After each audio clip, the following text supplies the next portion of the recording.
I'm not exactly sure what I'm looking for. I know about the ayahuasca. I've read accounts of the medicinal value of it, the miraculous cures, that kind of thing. But the other half is this metaphysical thing, this transformative experience that so many people talk about, finding out who you are. It allows you to see more past our humanity and our philosophies. So it really just opens your eyes. If you think that our greedy Western culture is all about driving the latest car and conspicuous consumption, you're okay. If you kind of believe that life is more important than that, if you come and take a look, you'll know for sure that the answer is in Peru, in the Amazon, in the jungle.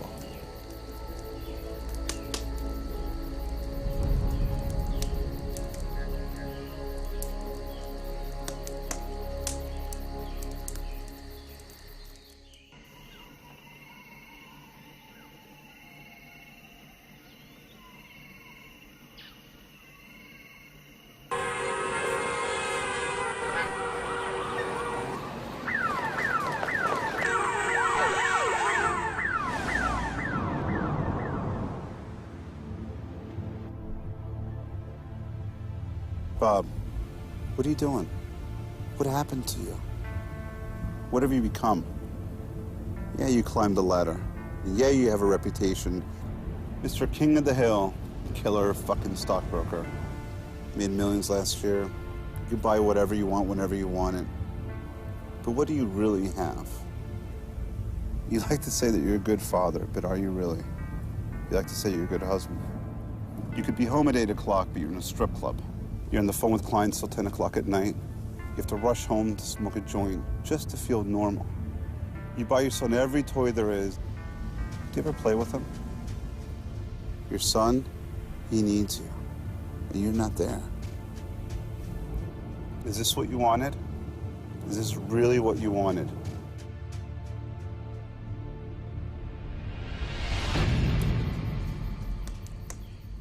I'm a lawyer in Fort Lauderdale. I've been practicing there for 31 years. I got diagnosed with a tumor on my esophagus. The doctors are basically saying I got 6 months to live, something like that. I found out about the ayahuasca.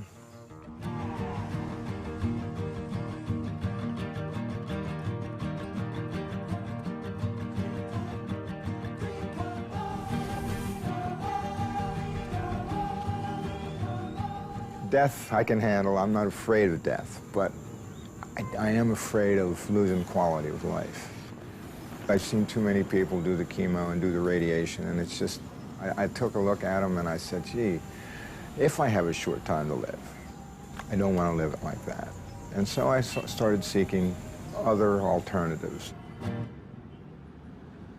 I'm looking forward to, actually, frankly, a lot more life, whether it be quantitatively or qualitatively. There's a lot more for me, and I know it. And I'm thinking that this ayahuasca can maybe show me a way, maybe to have some more life.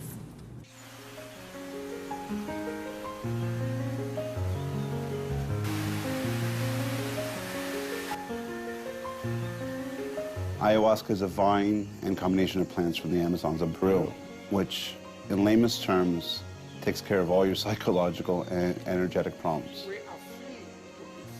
That's what it's for. I know it's said to also cure medical, physical problems, but I don't have any proof. I'm not a doctor.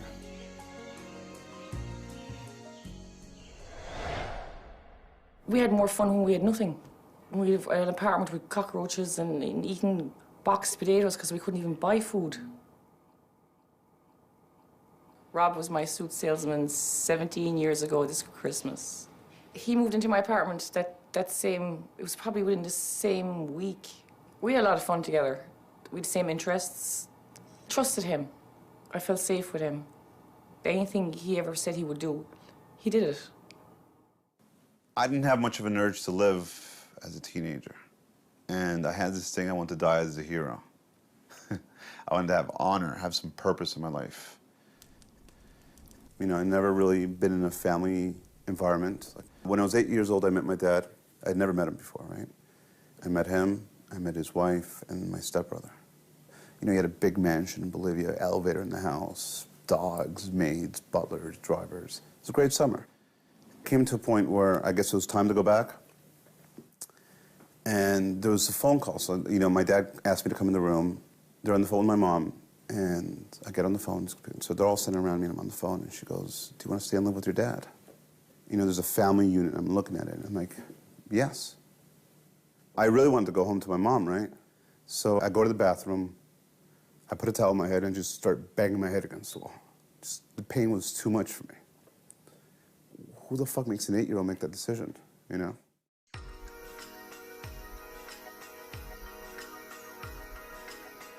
I'm looking for life. And I'm open to whatever that means. And with this ayahuasca, I'm hoping that I will find another life, real life, that is my heart beating and my brain operating life, as well as perhaps even a transcendental life, one that goes beyond this place of wrath and tears, if you will. I guess as a kid, you know, like being abandoned by your mom, that would have been me being left with my dad. Declan, where are you? Where? As the weeks progressed, I realized that this vision of this nice father was really a fucking monster. He was a violent alcoholic. He used to beat the shit out of my stepmom, beat the shit out of all of us, right? A year later, she left him. And then I was just left with the monster by myself. Rob and I have been good friends for 17 years. We met at a brokerage firm. My first impression of him was he had more balls than sense. The negative Marine stereotype. So just this crazy guy who's gonna run through walls, and that's it. Obviously, that impression has changed, or else we wouldn't have been friends for this long. We were basically trained to be telephone terrorists. Rob is the kind of guy whose personality, he's allowed to say, "fuck you," and you don't hang up on him. I'm the man who's gonna turn your life upside down. I'm gonna make your life exactly the way you want it to be, because I am that Wall Street shark that you've been praying for every night when you're in bed. So stop being an asshole, pull the trigger, and let me make you some money, because you know I love you. And then they fucking do it. He wanted to be a stockbroker, he wanted to be a broker. I gave him $300 to buy his books. Rob and I partied. Rob's a Wall Street guy. We partied together on Wall Street. That's what they do. After Declan was born, I didn't want to do that lifestyle anymore.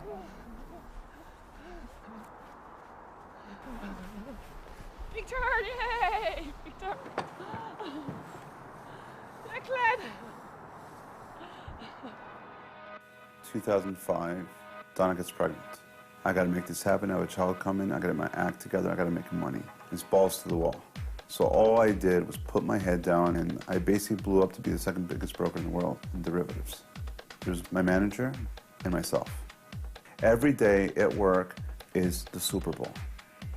Every single day you're on that field to win. My job is to kill the competition every day. Every day it's a medieval battle against a competitor with swords, cutting each other's heads off. So I'm caffeined up, I'm fucking screaming, and I will not allow my competition to steal my trades. And what happened was, it came to my greatest year ever, and overweight, highly stressed out. My wife is depressed, and I'm the most miserable son of a bitch in the world. Everything changed when he started making big money. The more money he had, the less time he was at home with us. The three negative influences from Wall Street in my life would have been greed, power, and vice. Persona que su psicología está desarrollada mucho más. En sí, el ser humano todavía no está preparado para vencer ciertos miedos que tiene por dentro. Todavía no, el humano a veces no tiene la capacidad de poder entender por qué. La tecnología más bien lo debilita al ser humano. El confort también lo debilita. La utilización de muchas pastillas o diferentes cosas así también lo debilita de cierta manera. Mi nombre sería Mancoluto. Y el idioma de Chavín, donde también está incluido mi nombre, entonces Mancoluto es un nombre que se diga, entre las familias representa muchas cosas, ¿no? Representa a la persona que sabe mucho más allá de lo que saben todos los demás, que tiene un sexto, séptimo sentido. El chamanismo era visto como algo más, como un curandero. Para ese tiempo habrá personas como yo, que son los que guiarán a la humanidad para el futuro humano, justamente.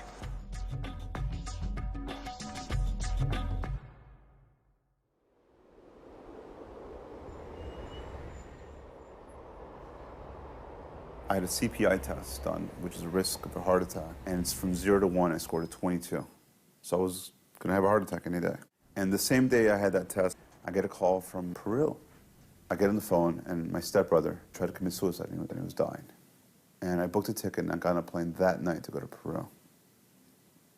He took rat poison, he's dying, he's had 3 heart attacks, we're just waiting for him to die.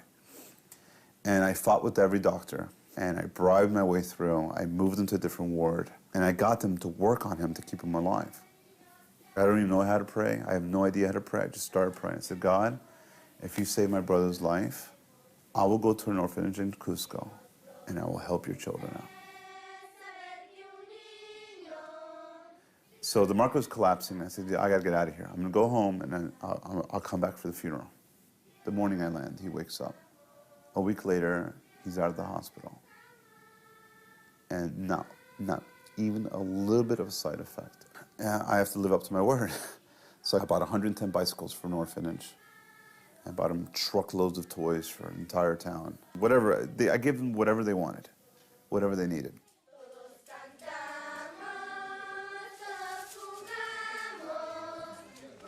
So at this point, I remember one of the few friends I had were 2 twins, Aidan and Colin McClelland in Ireland. They're my best friends ever. And they suffered from chronic depression. And they used to self-medicate with every drug you can imagine. And they had mentioned to me about ayahuasca, but I didn't pay any attention to it. You know, I wasn't into it. I didn't really give a fuck about anything but myself. And Aidan committed suicide in 2003 and Colin in 2005. And then I started suffering from depression or stress. That's when I really remembered, oh, wait, there's this thing ayahuasca. That's when I started looking into it and reading about it. I said, fuck it, we're gonna kill a couple birds with one shot. We're gonna go help the orphanage, we're gonna go with the shaman and take ayahuasca. It's going to be interesting, I'm sure. I've read plenty about it, and from my accounts, I understand it's not necessarily going to be pleasant. I have a little bit of nervousness, never having done anything like this before. I've met the shaman. He instills confidence. I just feel like I'm in good hands, so I'm really not too worried. Those are very majestic pictures. He looks like a king. He is a king. Oh, man, that's cool. That's the wooden stick. It's to give you grounding throughout the process of your ayahuasca experience, which sometimes can be fearful. Just something to have in your hand and keep you on the ground.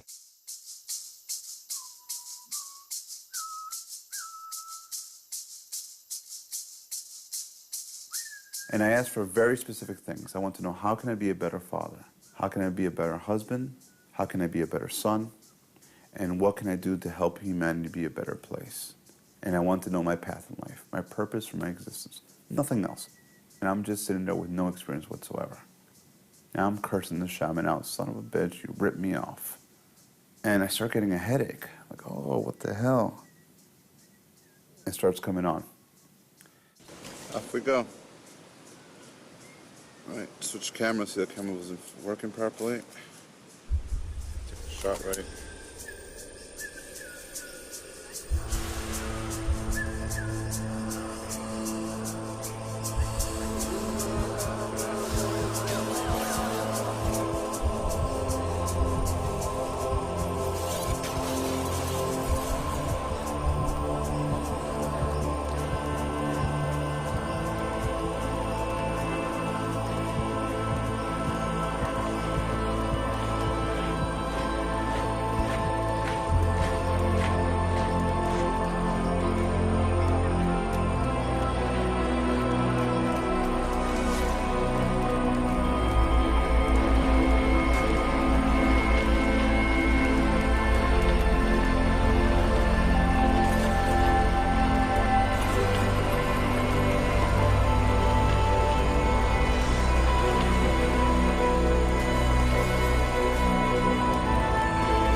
My first ayahuasca experience, I'd been freed from depression, I'd been freed from my demons, I'd been freed from everything.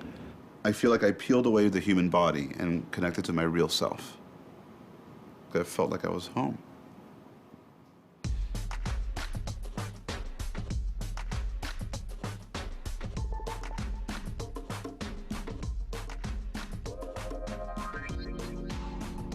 I came here 32 years ago.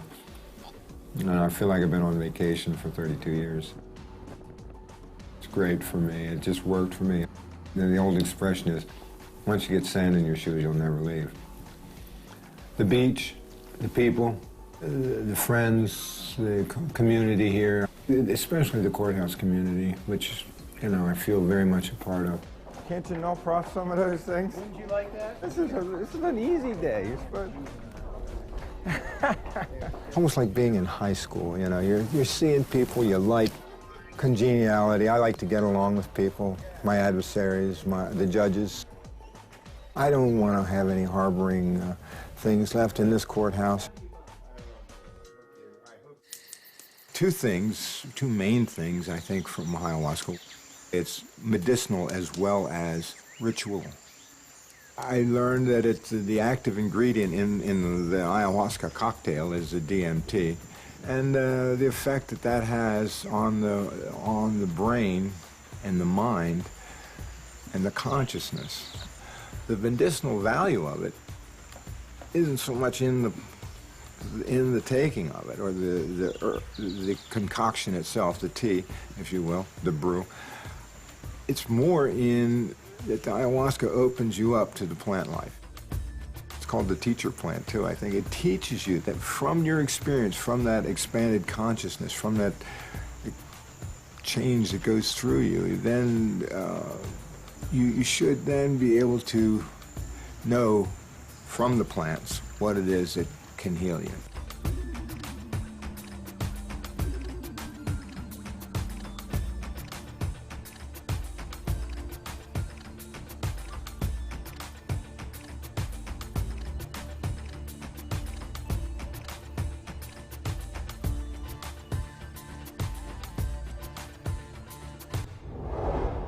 I looked at the moon and I said, whoa, vivid colors, and they got more intense, and then they got multi-dimensional. And I'm thankful to be here right now in this crazy place that I love. Every once in a while I think, wow, the frogs stopped when I did that. My throat was not a major issue. I started saying, Mamma Mia, oh, Mamma Mia, and I got all tearful. And next thing you know, I'm reciting the Raven. Then, methought the air grew denser. Then that got crazy. Then I started thinking about all the girls that my first thoughts were the girls that I had treated less than kindly. That's when I started getting all kind of like teary. And I started thinking about a lot of girls, different girls that I broke up with over the years. And feeling pretty guilty about it, I guess.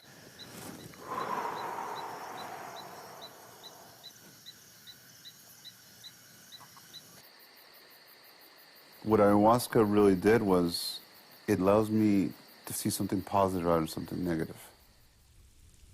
I took ayahuasca and I'm incredibly enraged, just rage, and thunder starts breaking through the jungle.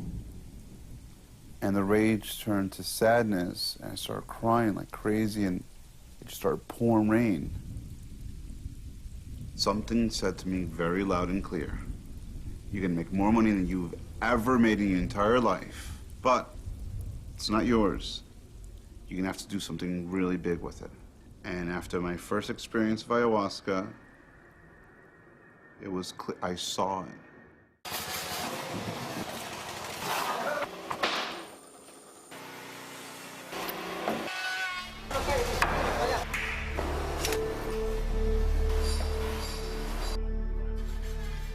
I knew that this here was my reason and my purpose, was to make sure that other people that were in the same situation as me could have the same opportunity to be healed.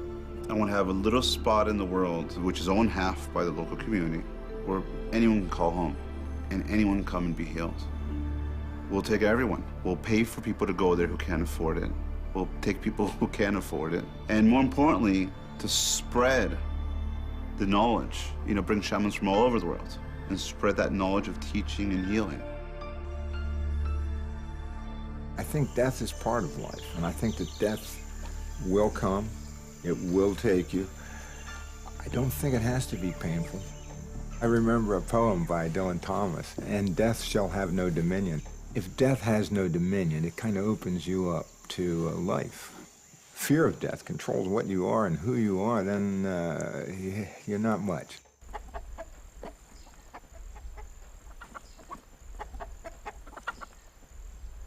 Rob's awakening moment, I don't know when exactly it happened, but I do know that I got a call months ago and said, I went to Peru and I saw this shaman and I took some plant medicine called Ayahuasca. And I'm like, what? I took this thing called Ayahuasca. Now, keep in mind, we're very good friends, but I don't partake in any of that stuff. Did some pot with him one time back when we were brokers. That's been pretty much it. So when he talked about ayahuasca, I was like, okay, now he's gone over the fucking deep end. And after I got over the plant medicine, as he called it, and I started to actually listening to what he was saying, I heard a difference in his thought process. Rob has poured all our savings into some crazy construction, building, ceremony center with places for people to sleep and come and do ayahuasca in San Pedro. The name of the center is Chimbre.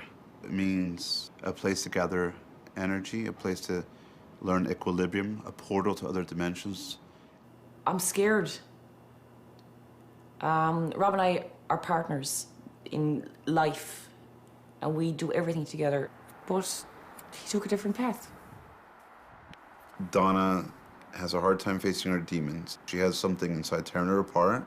She's been struggling with stuff since the death of her mother, and she hasn't dealt with it. But I love my wife.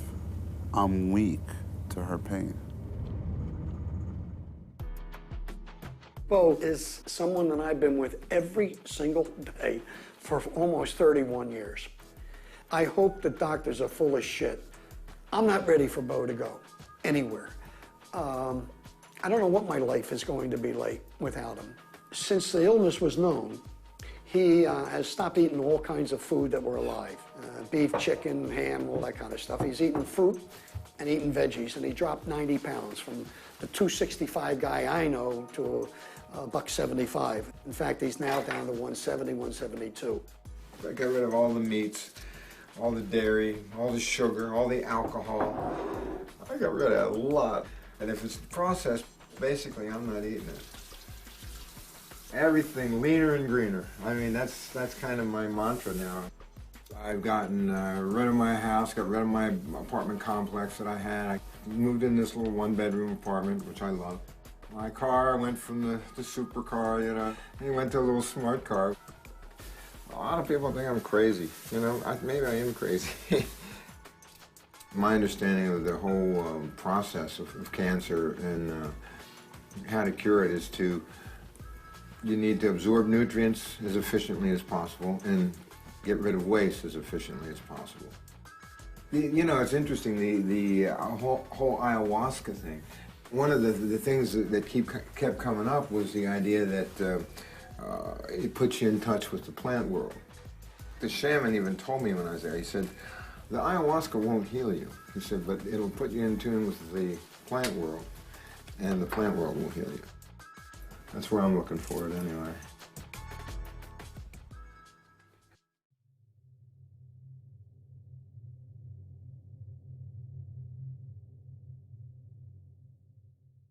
Hello?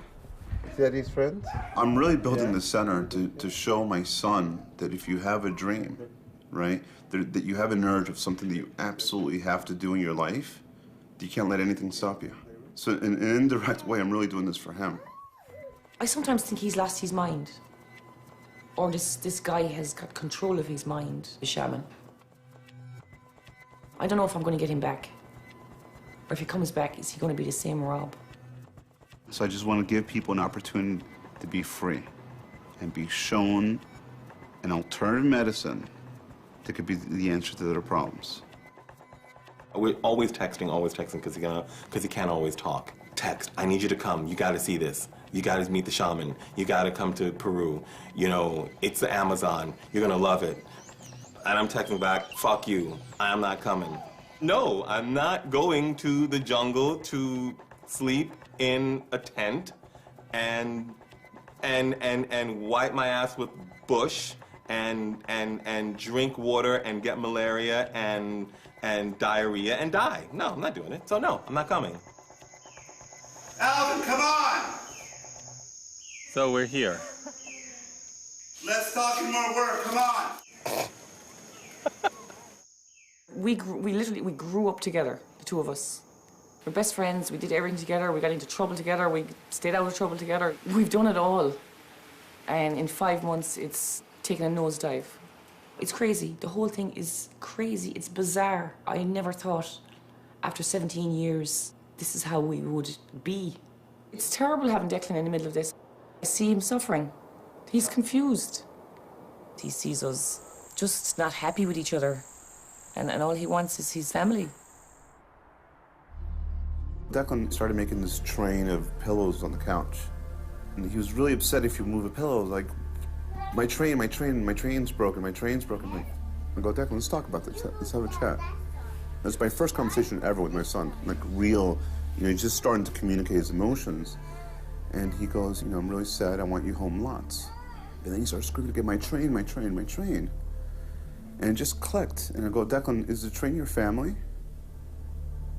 He just bursted in tears. Tears were just running down. And he goes, yeah, what happened to my family? I want you, Mommy, to be a family.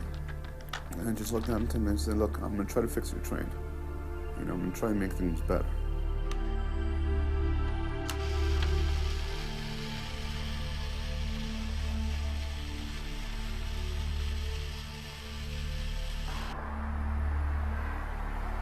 I miss him.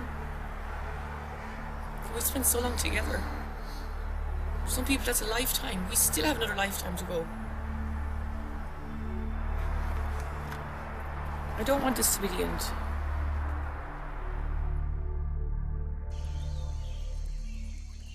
I am pretty much a skeptical person. I think that when you're born, there's a line for good looks, there's a line for intelligence, there's a line for for faith. I think I skipped the faith line. I don't believe anything. I am not a fucking believer. I need proof or kiss my ass. So going down there, I don't believe this shit, so, whatever. I'll drink your fucking bitter tea. The first time I took the ayahuasca, I took the medicine, and it taught me, gave me a little glimpse of what it is and who I am. This medicine is truly a teaching plant. And what Rob was trying to tell me is if I come down with him and he shows me what he wants to do for people, I will get it. And you know what? I got it. I got it instantly. Rob wants to save the world. And his home is falling apart. And I don't know what to do. I don't know how to reach him. To me, I feel like I'm nobody to him anymore. He wants to change the world. It's fucking crazy, but as a person who experienced the medicine, I think it's possible. I really do. I'm going to go to Peru. I want to know what has bitten him so hard that's taken him from us. I really want to see where all our money has gone. I feel like I'm going to some Willy Wonka chocolate factory bizarreness. I have to go. I can't sit here in New York and wonder.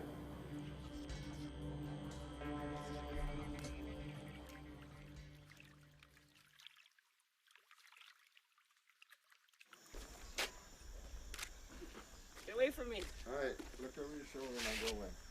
Right there. Oh, we got a man in the background. I have a lot of fears, maybe stemming from my childhood. I do have a fear of being left alone. My father left, my mother's gone. There was never a lot of people around. I feel a loneliness, an emptiness, a void. It's not doing me any good. It's not doing. I have a child to raise. And a child that needs a mother that he can respect and look up to and teach him things. I do have anxiety about doing ayahuasca. Maybe it's fear of what I'm going to see or what I'm going to find out or what's going to happen to me. Every ayahuasca session is different. I don't know what's going to happen. What I'm going to do, I'm going to go out into the jungle alone.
I feel great today.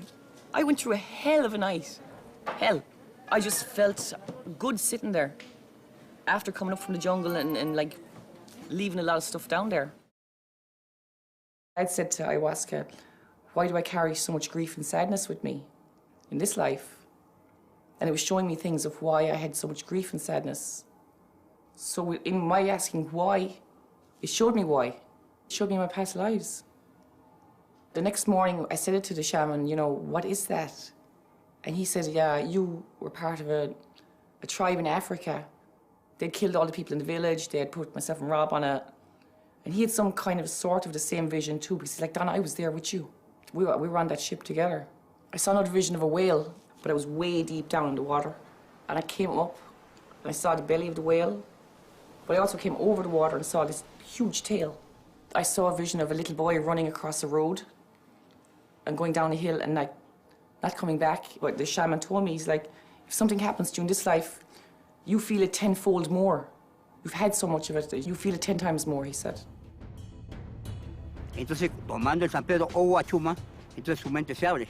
Este ser humano que abre la mente, pero a veces no lo entiende. ¿Por qué? Porque a veces si habla, va a hablar cosas a veces de repente que puede ser como una locura. Los demás lo van a mirar un poco mal y mejor a veces no habla nada, mejor se queda callado. O habla cosas muy suaves para decir que está bien. Entonces, sin darse cuenta, él mismo ya se cerró. se cerró si te das cuenta, no es libre. Y para esto hay que ser mucho más libre. Hasta que tú, en el momento que has tomado tu San Pedro, tú veas una raya de colores o vaya de repente un dibujo de raqueta y parece un ratón, lo que puede ser. Tú lo puedes tomar que de repente puede ser como una alucinación, pero en sí es una realidad superior a la que tú puedes entender.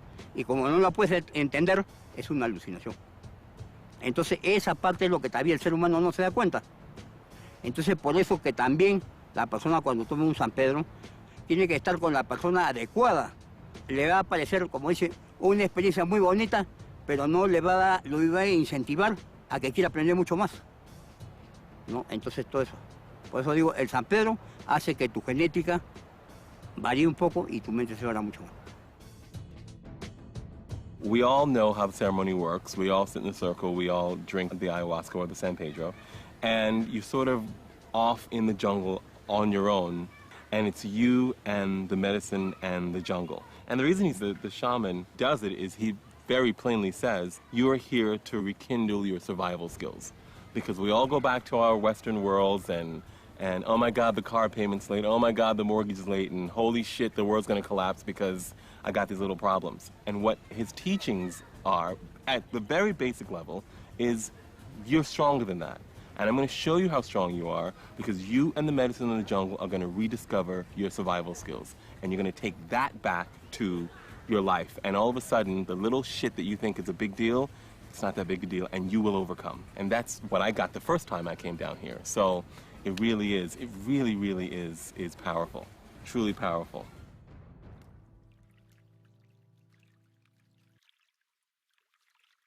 That's Lenny. Hi, Lenny. Our pens like that.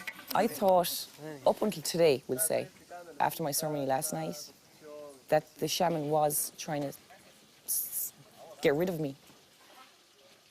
I felt that Rob would walk over me for the shaman even after 17 years that we spent together, and he only knew this guy 12 months. I felt all along that this whole project split us up. But after my ayahuasca ceremony last night, my whole thought process has changed.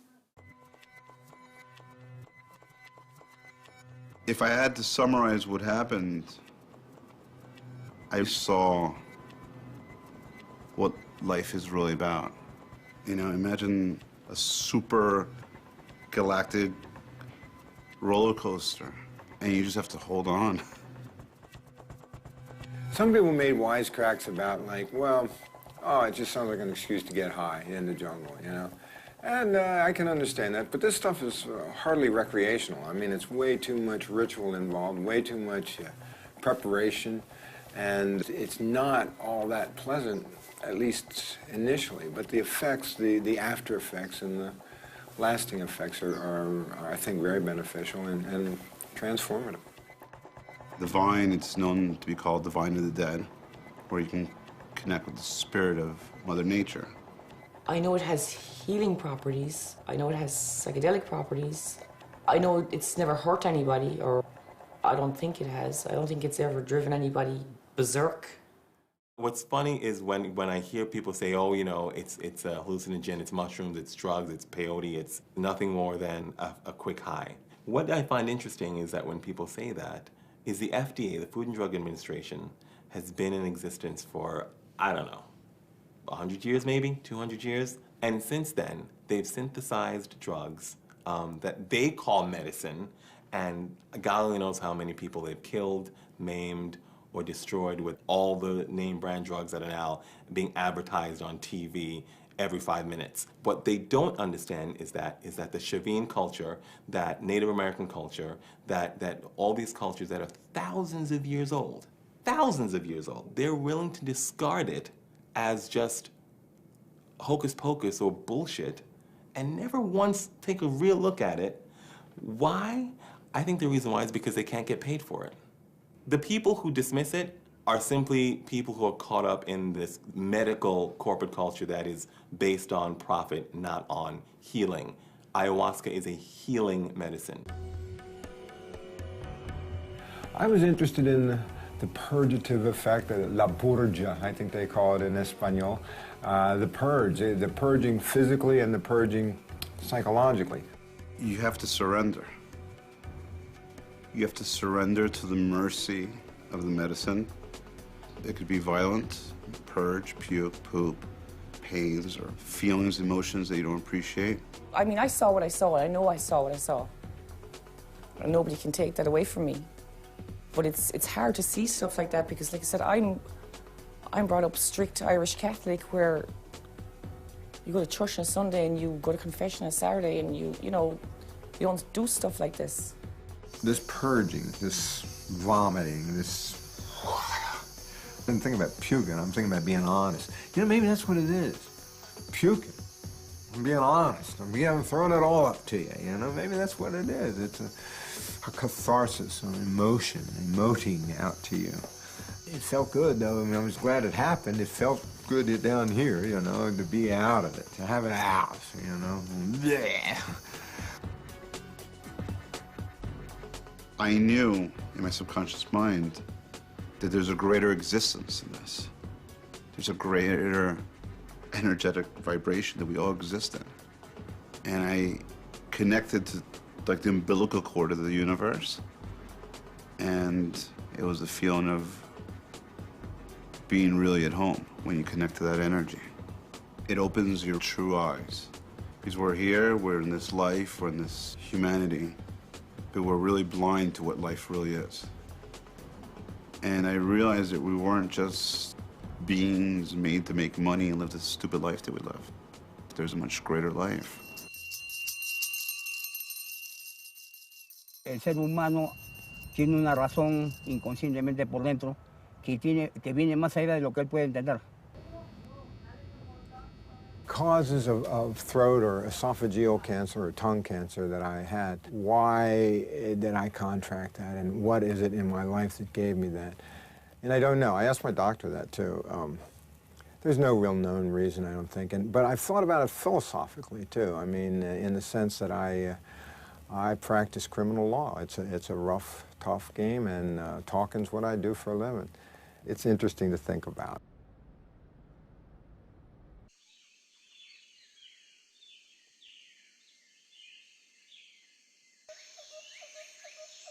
Ayahuasca has given me everything I expected of course, much more. It's made me understand. And by understanding, it's fixed me up. But of course, it gives you an absolutely universal ass-kicking in the process.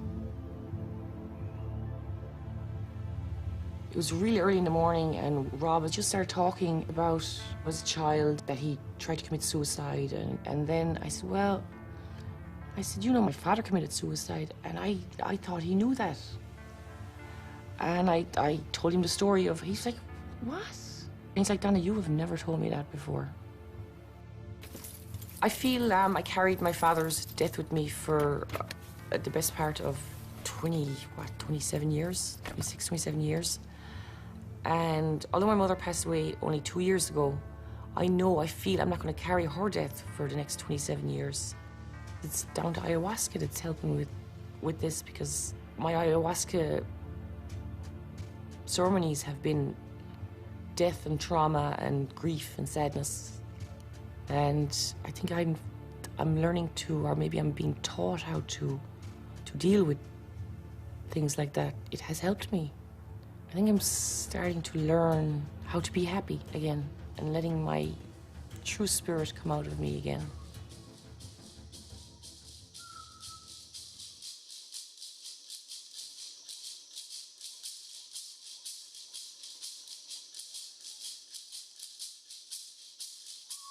I wasn't aware that I had issues, but if I did, I think I felt like they were dealt with in that very first session. Had to do with my mother and women in general. And in my ayahuasca experience, I was absolved. I was crying because I was absolved of all this guilt and shame that I guess I had been carrying with me that I wasn't even aware of. But I didn't like the second experience at all. It was very negative for me and very... I didn't feel good about it. And then after I thought about what had happened and what it was really about, and then I next was my dad, and I didn't realize it at the time. It was like, it was a coming together of the feminine and the masculine, the mother and which is represented by your mother and the father primarily. So that's exactly what it is. It's like this completion is this two halves coming together and making a whole and making completion.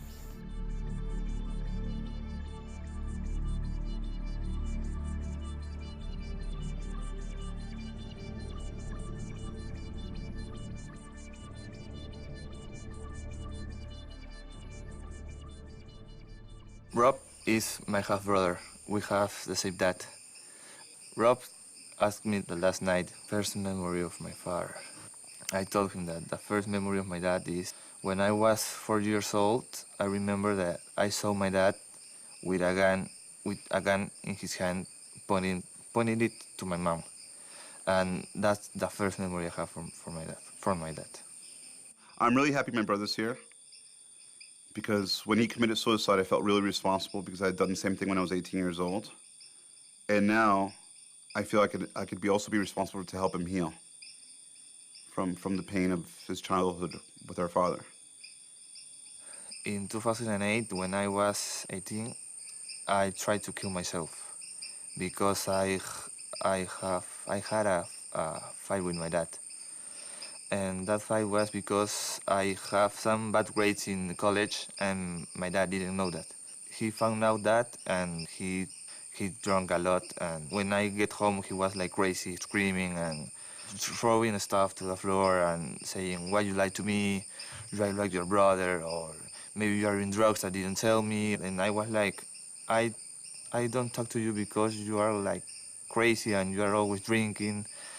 And he said, "Well, you are not my son, get out of my house." And he grabbed my mom and he was about to slap her. And I said, "Don't touch my mom." And then I pushed her, I pushed him, and he went to the floor. And then he slapped me.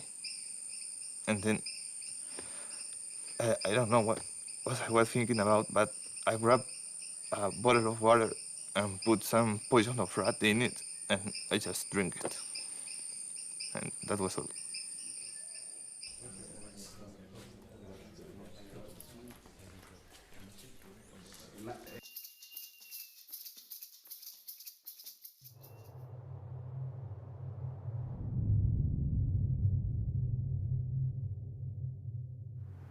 Energía, poder y vibración. Tanto todos los cuerpos humanos, vegetales o minerales tienen un poco de cada uno. Y lo que se mueve más tienen más. La misma Tierra, todo el sistema solar, o todos los sistemas solares, o toda la galaxia y todo, tiene energía, poder y vibración. It was like I really felt in peace. I think I found myself, and I have a lot of answers. I don't know. I think that everything is coming together. You know. I think that I saw like the shadow of my father, or the shape of my father, like coming up to me, and just when he was about to touch me, I felt like that nature was like come right fast to me and tried to hug me, and the nature was like, "Take it easy, bro. I'm here for you. Don't worry, everything is going to be okay." And then the shape of my father disappeared like this, and I feel safe, and I felt secure, and it was awesome. I felt that the nature was like trying to say that the nature loved me, some kind like that. You know, the other night, my brother and I had the same experience. You know, nature embraced us and said, "Look, we're your family, we're here. We can protect you, we can heal you." I was just telling Alvaro, you did all of this. Your actions caused this reaction, and that's massive. So it's the butterfly effect. This guy does what he does, trying to end his life. Rob gets somehow this idea of this whole thing. We both have a lot in common. We have the same experience growing up.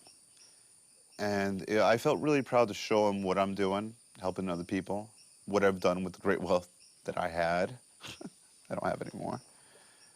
And how good I feel for doing what I did. And the fact that he got it, and the fact that he was able to achieve some healing while he was here, and then wants to be part of it and help others, great respect for him, man. So I really plan on being there for him and getting to know each other and developing our bond. I'm glad all this project is because of me, because I think that this place could help a lot of people, you know, and it has already helped me. So I think that a lot of people could feel something here, you know, like me, like I did. You know, 16 months ago, I asked for my purpose in life. I wanted to know what I had to do in this life, and I was shown and told what to do, and I've done it.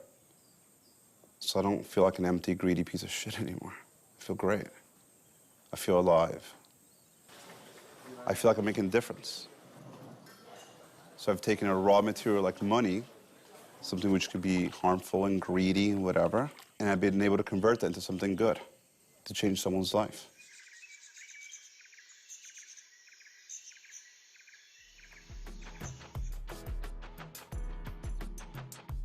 I'm a opiate-dependent heroin addict.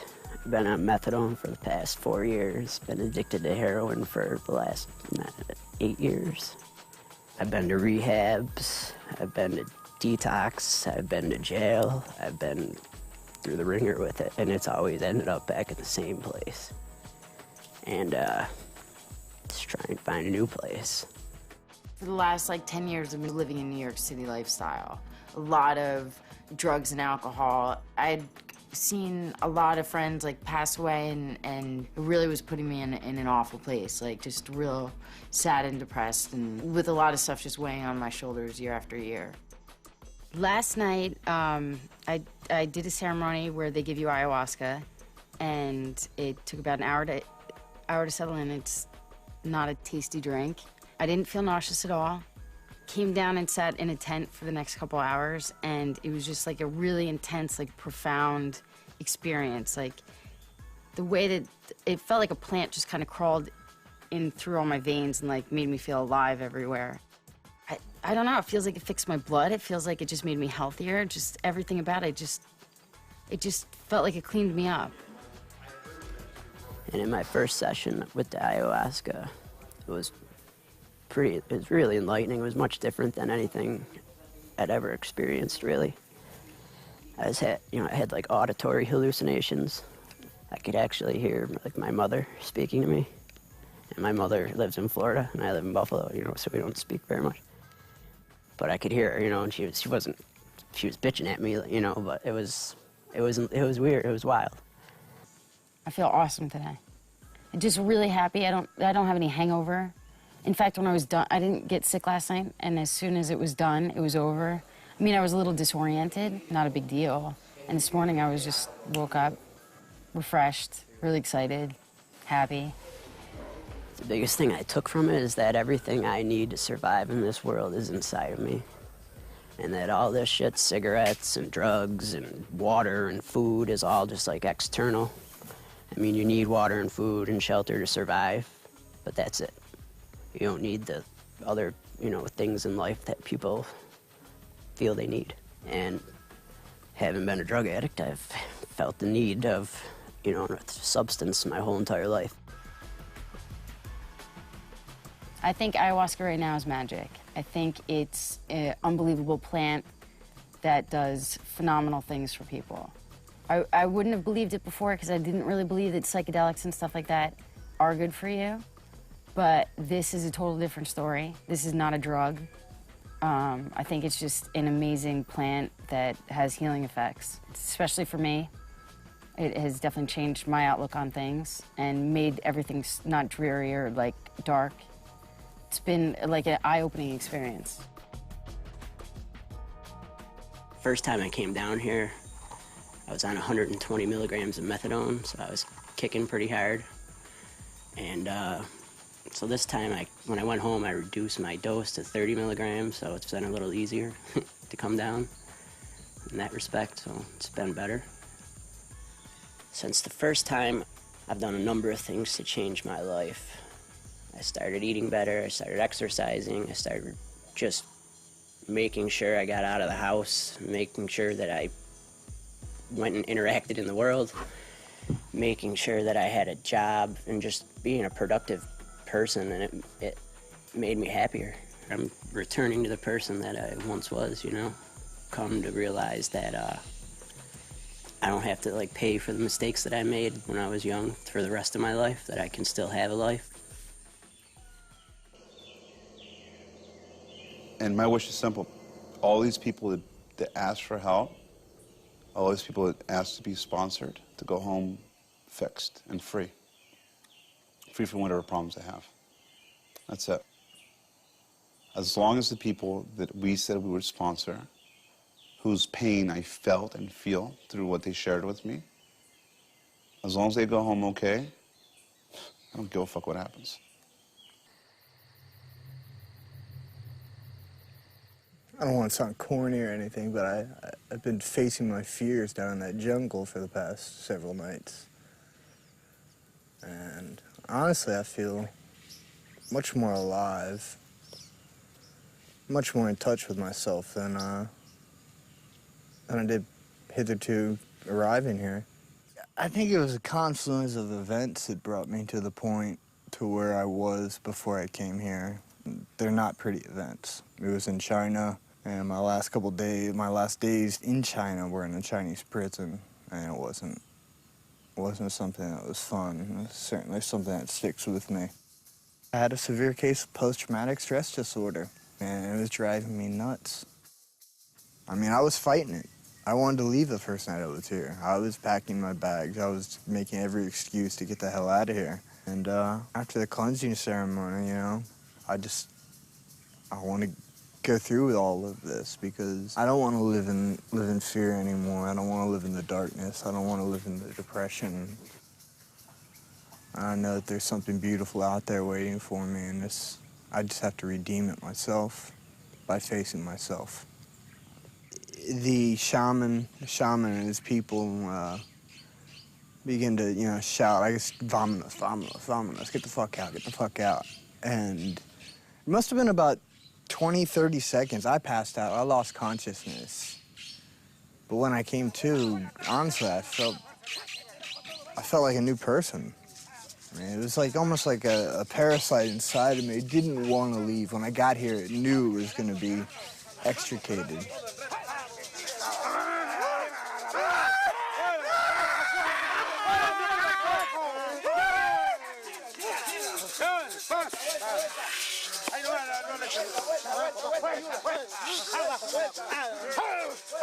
I mean, some of the things that I've seen down in that jungle, I'll never forget.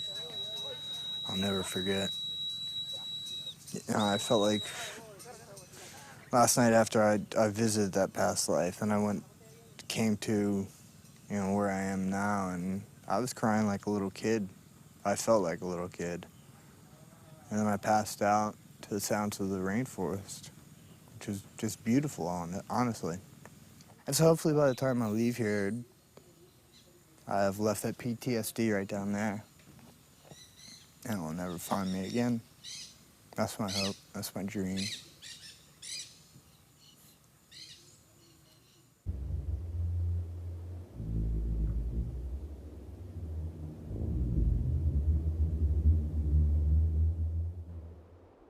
Unless someone realizes that they have a problem, there's nothing you can do. I realized I had a problem. I realized I had an issue with stress. I realized I had an issue with my lifestyle, and I did something about it. It's a lot easier to blame someone else and make something else, someone else, an obstacle than to actually look in the mirror and see what's wrong with you. And what happens is many people that come here will look for any excuse to hold back and not look in the mirror and really see what's fucking wrong with you.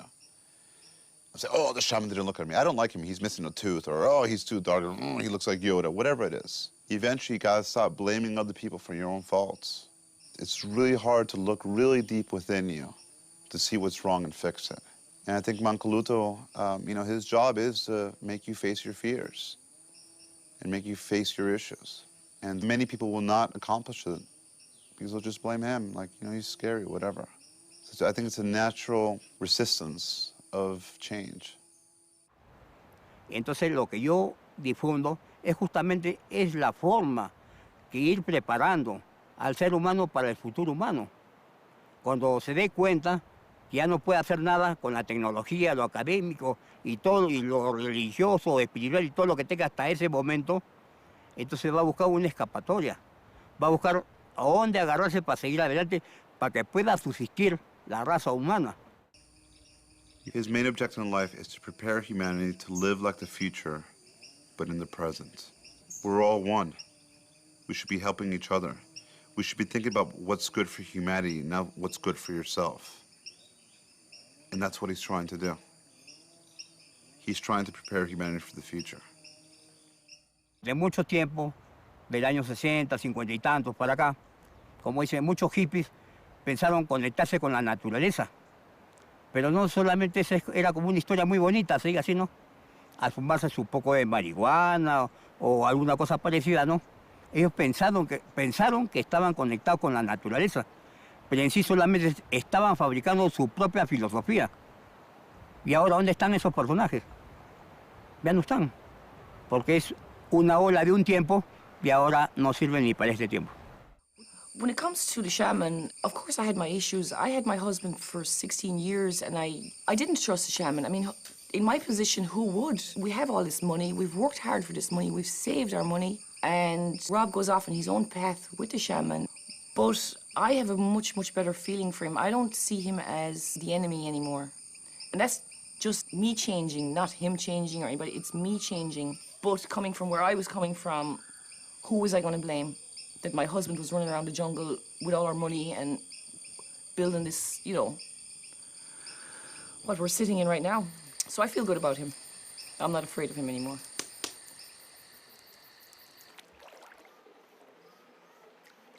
I had 3 goes with ayahuasca. Each was intense. It has the power to open up communication. It has the power to open up visualizations, even understanding. And it also has the power to free you up. I do feel ayahuasca has helped me in the last 2 ceremonies I've done. I feel different here. I feel lighter, I feel peace. I feel maybe this is where I'm supposed to be, but I fought it for so long. I feel more willing to express love and concern, and it's not that I didn't before, it's just now I guess I'm more free to communicate that. I feel more free to communicate it. The wall, the innermost part of me, that protects my heart. I don't feel as much a need to protect it anymore. There is something about this place that wipes everything away. I've had like 5 months of hell with lawyers and courts and just New York, and I feel peace, and I think other people can find peace here.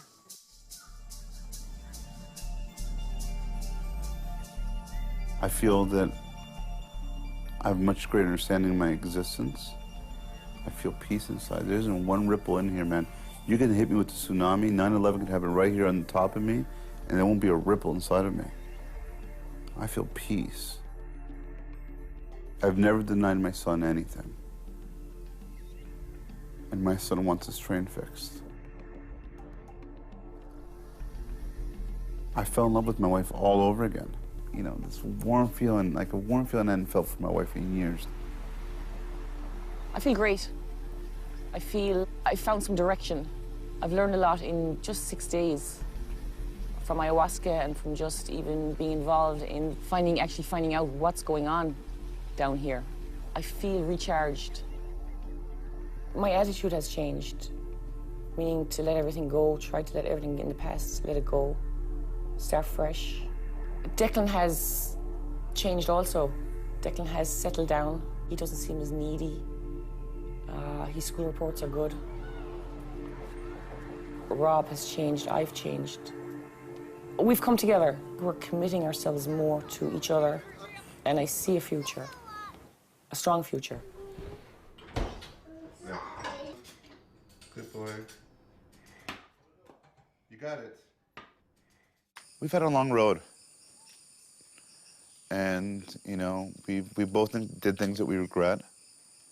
You know, she's a great mother, she's a great wife, and she's a great friend. And I think I'm done apologizing for all the wrong I've done her. And now we're just free to continue our path. We really have come together.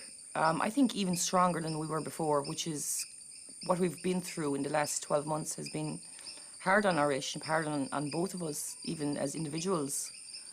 But going through this whole process, I think ayahuasca brought everything to the surface that needed to be brought up, and just it cleared the slate for us, and we get another chance, which is excellent. We've dealt with our problems, and we're okay, we're still together, and we're better parents for that. I see him differently, he sees me differently. And we're not perfect, we'll never be perfect. Rob and I will never be perfect, but we'll always be together, I think, I hope. And on a day-to-day basis, we're working at it. And it's not over. I mean, you know, we've made a great financial sacrifice. We put it all on the line to help others, to build this place, to document this. And we may never recover from that. And even if we don't, I'll take my happiness and my family's happiness over a healthy bank account any fucking day.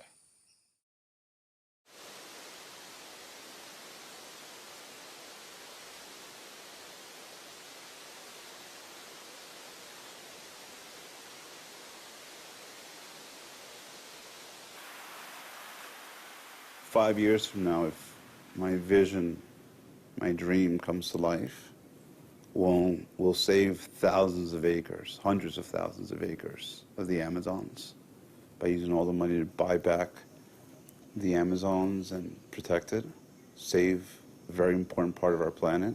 And I'll see Chimbre being part of that engine to help the local indigenous communities be self-sustainable and protect the remaining part of the Amazons, show them ways they can exist without having to damage the Amazons, like mining and cutting down trees and burning land, you know, to raise cattle when they can harvest medicines." Through this ayahuasca experience, I've become humbled by nature, by green nature particularly, plant nature. Nature at its finest, all the magic is here, and Mother Ayahuasca seems to be the highway to tapping into that magic. You see the forest and you see the magic in the forest. It's not nearly as dangerous as you think it is. I mean, you had these ideas of snakes going to attack you and spiders and stuff, and there's plenty of that there, but they're not interested in coming after you. God, we saw all kinds of wildlife, and I didn't feel threatened by any of it. Probably the greenest place on Earth. I understand that the Amazon basin generates like 2/3 of the world's oxygen. The world's oxygen. And the rainforest is too precious to lose. And all you have to do is come down here and take a look at it, take a walk out in it, with a guide. I have a newfound respect for ayahuasca. If you do ask it for something, it brings it to you, and it'll only bring you what you can handle. Through the whole process, I have dealt with my issues with my mother, and I'm actually okay with things with her.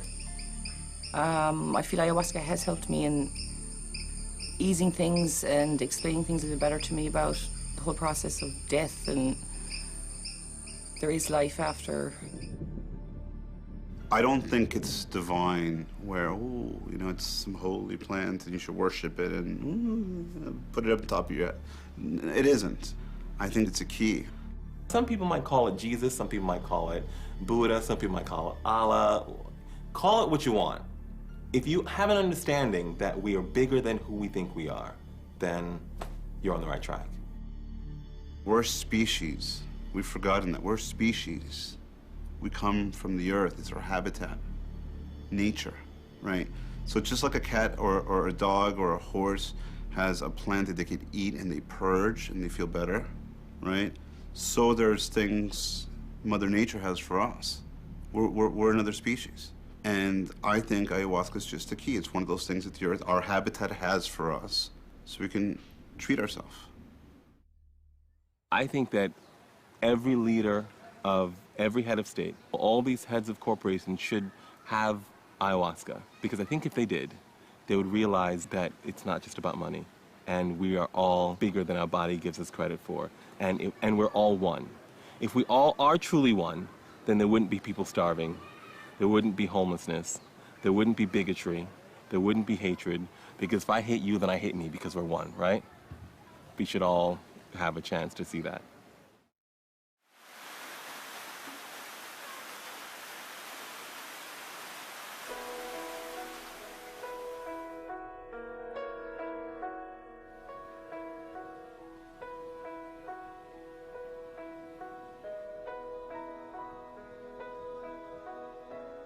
Soon after we came back from the ayahuasca experience in the jungle, a vision came to me. This was not a dream. This was a vision. I was perfectly awake. A girl, a young girl, a native Peruvian girl, she holds up a cube, and she said, blow gently on this. I blew on it, and smoke came out of the cube. I opened my eyes, and her image was there for a while, and it just faded away. The little girl was my feminine self. The cube represents completeness. The blowing is like an igniting, a fanning of fire, so to speak. And that the smoke was a cooking, a finishing. That vision was, to me, about finis, no mas. I'm coming to an end, and it's the end, and I'm completing the things that I need to complete, and it's a good feeling, frankly. Since we're all one, everyone's really part of it. With time, the more you work with this medicine, you know, the greater lessons you encounter. You step into universal lessons, but you grow. Just like a tree grows, ayahuasca helps you grow as a soul. It helps you grow into understanding that we have a gift of a life, and we just have to enjoy the most simple things that life has to offer us. Love, nature, humanity, friendship, parenthood. It helps us disconnect from this society that we live in now. Understand the purpose for our existence. And hopefully, others who also want to take their lives, kill themselves, will realize, wait, you're just being a little impatient. Maybe you just need another 5, 10 years, or maybe 10 months. But just be a little more patient.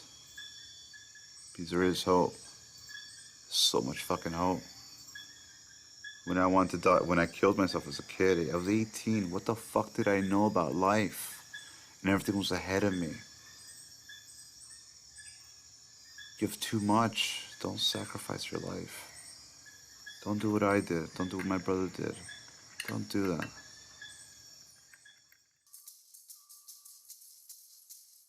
Every time I do ceremony, most of it is never about me. Most of it is, you know, big messages for humanity. I had parents, a mom and a dad, who were arguing, and not really arguing, but chastising the children. Now, we being the children, human beings are the children. And the dad would say, you know, you fucked everything up. We gave you everything, and you fucked it up. And how could you do this? How could you let this go so far? And then, after that, then there would be this, I guess the mom, who would say, but we love you, and we're going to fix this. And then at some point, they both came together and basically said, we did give you all of this. You did screw it up. We can fix it. It's going to be a hard road. It's going to be terribly difficult. Many will die, but in the end, we will all be fine.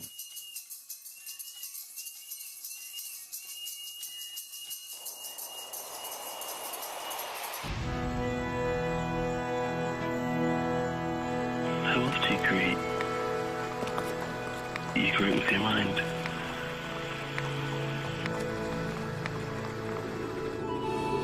You destroy with your hands, but you create with your mind.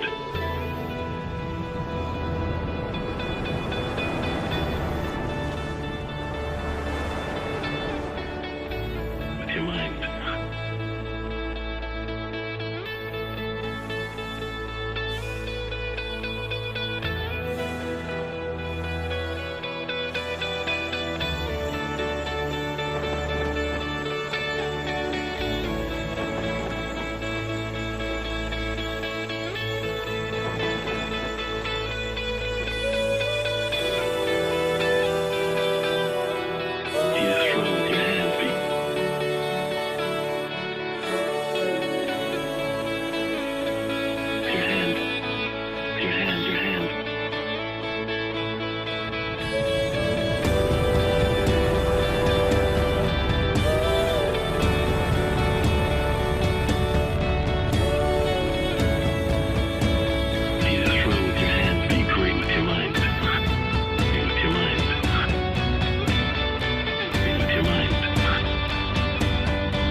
Lo primero que le diría a la humanidad que se ponga a analizar todo según, o como ahora hay mucho adelanto tecnológico, vean en libros, en internet, la historia de la humanidad en sí y qué cosa hemos llegado desde ese principio, supuestamente que podría entender hasta ahora, para que se den cuenta que solamente han cambiado la vestimenta, internet y varias cosas más, pero al final de cuentas no aprendió nada, ¿no? Entonces, el ser humano tiene que aprender a analizar eso, liberarse de eso, para que recién su mente pueda entrar a un camino más profundo, una profundidad, una psicología más amplia. What do I fear? I would have said death before, but I'm not afraid of death anymore, because I understand now that because of what ayahuasca has taught me, that death is only death because we can't see the other side. But it's not really death. It's just moving on. Because infinity is forever. I mean, it goes on forever in all directions. And it goes in infinitely tiny as well as it goes infinitely large. So in those infinities and in those eternities, from yesterdays and all the tomorrows, it will come back. Mathematically, it has to.